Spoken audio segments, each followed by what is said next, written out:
لیکن میں ایمانداری سے کہہ رہا ہوں کہ شاید ہم نے یہ غلطی میں نے تسلیم کی ہے اس رمضان میں کہ ہم اپنے علماء کی وہ ریپرزنٹیشن یا وہ ابیلٹی فہم کی آگے لانے سے ہچکچاتے ہیں یا انہیرنٹلی ہیٹریٹ کی وجہ سے، میں معافی کے ساتھ یہ لفظ استعمال کر رہا ہوں، ہم اس کو آگے آنے نہیں دیتے. اگر میرے خیال میں یہ بھی مظلوم ہے، ہم کہو ممبر نے یہ نہیں کیا، وہ ممبر کو موقع دیا ہے، ممبر کو موقع دیا ہے. یہ ایک بات ہے، جتنا سیکھتے ہیں ہمیں ان کے پاؤں میں ہمیں ان کے برابر نہیں بیٹھنا چاہیے، یہ ان کی بڑائی ہے کہ ہم ان کے برابر بیٹھے ہیں. ایک بات. دوسری بات جو میں نے رمضان میں سیکھی، میں نے اللہ کے رسول کی حدیث پڑھی صلی اللہ علیہ وسلم. اللہ کے رسول نے کہا جو میری بات کو سنے اور اس کو آگے پہنچائے، اللہ تعالیٰ روز قیامت بھی اس کے چہرے کو روشن رکھے گا. یہاں پہ کوئی داڑھی والا بیٹھا ہو، چوگے والا بیٹھا ہو یا ٹوپی والا بیٹھا ہو، خدا کی قسم کھا کے کہیں سب کے چہرے روشن نہیں ہیں، کیونکہ یہ اللہ کی بات کو آگے بڑھا رہے ہیں. یہ بہت بڑی بات ہے. اور سب سے بڑی اچیومنٹ یہ کہ مجھے آج کے بعد مجھے 30 پاروں کا ختم قرآن انشاءاللہ تعالی ہم کل کریں گے الحمدللہ. مجھے کوئی یہ نہیں کہہ سکے گا قرآن میں لکھا، میں اسے پوچھوں گا بھائی جان یہ کہاں لکھا ہے، مجھے بھی یاد کراؤ کہ یہ کہاں لکھا ہوا ہے. یہ فائدہ جو اس رمضان میں مجھے دیا میں مرنے تک نہیں بھول سکتا. نہیں، یہ تو میں پہلے بھی عرض کر چکا ہوں، جو آپ نے ان پروگراموں میں شروع کے اندر قرآن کریم کا جو حصہ بیان کیا ہے میری نظر میں سب سے فیوریٹ ترین حصہ، سب سے پسندیدہ، سب سے مستند، سب سے اتھینٹک وہ وہی والا حصہ تھا. جب سے آپ نے مجھے یہ کہا ہے میرے کندھوں پہ بوجھ اور ہو گیا. اب میں صرف ایک دفعہ نہیں پڑھتا، اب میں ایک دفعہ ریوائز کر کے بھی پڑھتا ہوں. اس رمضان میں آپ نے قرآن کریم پر خوب بات کی اور کروائی. اللہ کرے کہ سارے رمضان ایسے ہی گزرے ہمارے، اور سارے سال ہمارے ایسے ہی گزرے. یہ بہت بڑی اچیومنٹ ہے. لیکن ایک اچیومنٹ کا ذکر کروں، آپ ہیں ہمارے ساتھ جناب حمزہ، مفتی حمزہ. اب جناب مفتی ہوتا ہے فتویٰ لے لیں، نکاح پڑھوا لیں، جنازہ ہو گیا. یہ میں ان کے ہاں انہی کے ادارے میں گیا تھا. جی بالکل.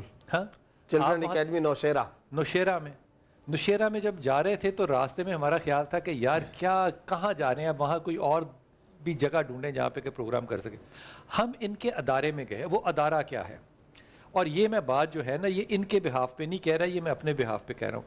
اگر امریکہ میں کوئی اسٹیٹ سپانسرڈ اسکول ہو اور برطانیہ میں، یورپ میں کوئی اسٹیٹ سپانسرڈ اسکول ہو، اور ہم اس کو ان کے اس ادارے سے کمپیئر کریں، یہ میں مذاق میں بھی نہیں بات کر رہا ہوں، بالکل سنجیدگی سے ذمہ داری سے کہہ رہا ہوں، تو یقیناً ہم جیت جائیں گے. میں اسٹیٹ سپانسرشپ کی بات کر رہا ہوں. وائی؟ کیونکہ یہاں پہ جو انفارمیشن، جو نالج، جو ڈسپلن، جو کیٹیگری آف ہائیجین، جو کیٹیگری آف ریلیجن، جو category of food, everything, teachers, ان ساروں کی کوالٹی کو اگر میں امریکہ اور یورپ میں A+ رکھوں تو پھر یہ A++ ہے. فرق یہ ہے کہ یہ چندے پہ چلتا ہے، وہ اسٹیٹ سپانسرڈ ہے، یہ چندے پہ چلتا ہے. لیکن ایمانداری کی بات ہے، خدا کی قسم، اگر پاکستان میں حاکم کچھ مرضی کر لیں، جتنا مرضی ہم کہہ لیں کہ قیامت کا وقت ہے، قیامت کا وقت نہیں آ سکتا. اللہ کہتا ہے جب تک ایک بھی اللہ کرنے والا شخص موجود ہے قیامت نہیں آئے گی. بھائی یہ جو قیامت نہیں آ رہی نا، یہ ان کے چہرے کو ذرا حضور اقدس کیمرے کو ذرا تھوڑا سا شفٹ کر کے کلوز اپ دکھائیے. یہ وہ لوگ ہیں جو چپ کر کے کام کر رہے ہیں، چپ کر کے کام کر رہے ہیں. ہمیں کہتے ہیں جناب آپ آئیں، اور ہم کہتے ہیں یار کون 7 گھنٹے سفر کرے اور جائے، لیکن ہم اپنے حصہ ڈالنے میں ڈرتے ہیں. میں اللہ تعالیٰ سے معافی مانگتا ہوں، مجھے موقع ملا میں دوبارہ ضرور جاؤں گا، میں ان بچوں کے ساتھ ان کے کلمات سنوں گا. یہ بچے کون ہیں ذرا یہ فرمائیے گا مفتی صاحب، یہ جو بچے آپ کے پاس ہیں کتنے ہیں اور زیادہ تر کون بچے ہیں؟ یہ بسم اللہ الرحمن الرحیم. سب سے پہلے تو آپ کا بہت شکریہ. اس وقت 2 جگہوں پہ یہ اکیڈمی ہے، اس کا نام ہے اور نوشیرہ میں بھی ہے امہ چلڈرن اکیڈمی. امہ چلڈرن اکیڈمی امت سے جی. اور دونوں جگہوں پہ ملا کر تقریباً 1400 سے زائد بچے ہیں. امہ چلڈرن اکیڈمی جہاں پہ آپ کا بھی جانا ہوا نوشیرہ والی، اس میں تقریباً 800 یتیم بچے پڑھتے ہیں. سب یتیم کے سارے یتیم ہیں اور بورڈنگ پہ ہیں، وہیں رہتے ہیں اور ان کی ساری ضروریات. اچھا میں آپ کو اپنی ایک بدنیتی بتا دوں، جب میں آپ کے پاس گیا زبیر بھائی، میں بھی ساتھ تھا. اپنی بدنیتی تو میرے دل میں ہی ہے نا، وہ تو میں نے آپ سے شیئر نہیں نا کی. وہ بھی نیک نیتی ہے انشاءاللہ. میں نے کہا کہ میں ان کو چیک کروں گا ان کے کیفیٹیریا میں، ان کے اس جگہ پہ جا کے جہاں پہ بچوں کو کون سی سبزی، کون سی دال اور کون سے بغیر تڑکے کا سالن کھلاتے ہیں. میں قسم خدا کی کھا کے کہہ رہا ہوں، اس وقت میں جو آپ سے بات کر رہا ہوں نا، مجھے ان کے اس کھانے کی، مجھے 2 کھانوں کی لذت، 3 کھانوں کی لذت کبھی نہیں بھولتی. ایک مدینہ میں اور مکہ میں کیا ہوا افطار روزہ، وہ ڈبل روٹی کبھی نہیں واہ واہ واہ زبردست. کبھی نہیں بھولتی، وہ لذت منہ میں آ جاتی ہے، پتہ نہیں اللہ کا ہی معجزہ ہے. 2 جامعہ نعیمیہ میں غربت کے زمانے اور بچپن میں جب دورہ حدیث کر رہا تھا تو کھایا ہوا وہ خیرات کا جو لوگ دے کر جاتے تھے کھانا، میں نے اس سے زیادہ لذیذ کھانا نہیں کبھی کھایا. اور ان کے ادارے کا جب میں ذکر کر رہا ہوں تو ان کا ٹیبل بھی میرے سامنے ہے، جو انہوں نے کوشش کی کہ بہت زیادہ یہ خاطر تواضع کریں، لیکن وہ سالن ہم نے کہا جو بچے کھا رہے ہیں نا، یقین کیجئے اس وقت اس منہ کے اندر وہ لذت موجود ہے. ایسا یہ نیت ہی ہوگی نا کام کرنے کی. اور کیا بلال ہو بھائی سکتا ہے؟ میں 1-2 باتیں اور ایڈ کر دوں. جہاں ہم گئے تھے، جس امت چلڈرن اکیڈمی نوشہرہ کی آپ بات کر رہے ہیں، وہاں تو 800 یتیم بچوں کا طعام، قیام، لباس، علاج، معالجہ وہ کرتے ہی ہے. لیکن میں دعوے کے ساتھ یہاں کی صوبائی کابینہ میں یہ بات کر چکا ہوں، گورنر ہاؤس لاہور میں یہ بات کر چکا ہوں، کئی وزراء کے سامنے اسلام آباد میں کر چکا ہوں، پوری دنیا میں دعویٰ ہے یتیم بچوں کا ایسا عمدہ، شاندار، اعلیٰ تعلیمی اور تربیتی ادارہ پوری دنیا میں نہیں ہو سکتا. اچھا کیوں نہیں ہے؟ یہ پوری دنیا کا لفظ در صاحب بلال بھائی آپ کی خدمت میں، وجہ اس کی یہ ہے، بھلا ایسا تعلیمی ادارہ یا تعلیمی اکیڈمی آج تک آپ نے پوری دنیا میں کہیں سنی جہاں پڑھنے کے لیے آنے والے سٹوڈنٹس کو یہ ساری سہولتیں تو دیں، مگر ان کے اپنے مقامی گھروں میں، مقامی علاقوں میں زمین خرید کے ملکیتی بنیادوں پر ان کی بہن بھائیوں اور ماؤں کو گھر تعمیر کر کے دے دیں. سبحان. ایسا تعلیمی ادارہ کہاں ہے؟ یار یہ جو بات کہہ رہے ہیں نا علی مرزا، میں نے سلاب میں بھی ان کا کام دیکھا ہے.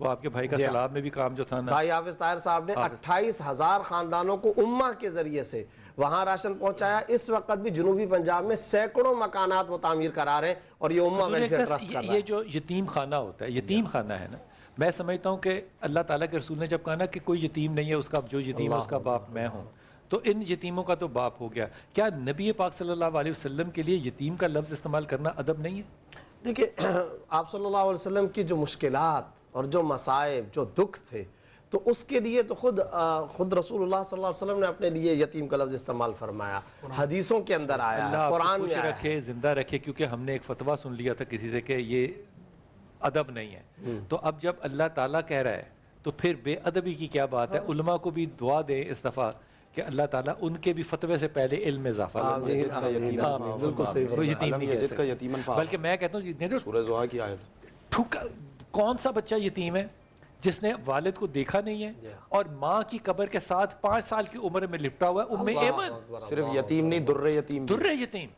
اور پھر اس کے بعد اگلی یتیمی کب آتی ہے؟ جب حضرت عبد المطلب کا جنازہ جو ہے وہ ابو طالب وہ کہہ تو رہے ہیں ابن کہ وہ کثیر لے نے کر جو جا رہے ہیں. لکھا ہے نا، یار جس وقت آپ صلی اللہ علیہ وسلم قبر کے ساتھ لپٹ کر بی بی آمنہ کی قبر کے ساتھ، وہ تو بندہ پڑھ ہی نہیں سکتا. جس طرح آنکھوں سے آنسو رواں ہو جاتے ہیں، اور کس طرح سے، اور پھر کیا کیا یاد کر کے میں نماز پڑھ رہا ہوتا، میری ماں مجھ کو پکارتی اور میں نماز چھوڑ دیتا.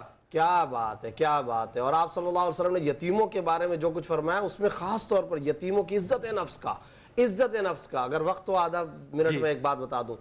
طحاوی میں ایک عجیب حدیث ہے، پڑھتے ہیں رونگٹے کھڑے ہو جاتے ہیں.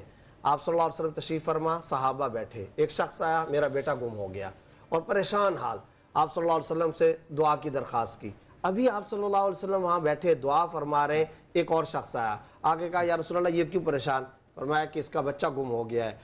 اس شخص نے کہا مدینہ کی فلاں دور دراز کی گلی کے اندر شہداء صحابہ کے یتیم بچوں کے ساتھ اس کے بیٹے کو میں نے ابھی کھیلتے ہوئے دیکھا. نبی کا معجزہ تھا. جب معجزہ آپ صلی اللہ علیہ وسلم فرمایا تمہیں مبارک کو، جاؤ بچے کو جا کر کے دیکھو. پھر وہ جب جانے لگا، عجیب روایت، جانے لگا، صحابہ فرماتے ہیں نبی صلی اللہ علیہ وسلم کا چہرہ مبارک متغیر ہو گیا، اور یہاں کی رگ مبارک باہر کو ابھر آئی، چہرہ سرخ ہو گیا، پریشانی کے عالم میں، فوراً پریشانی.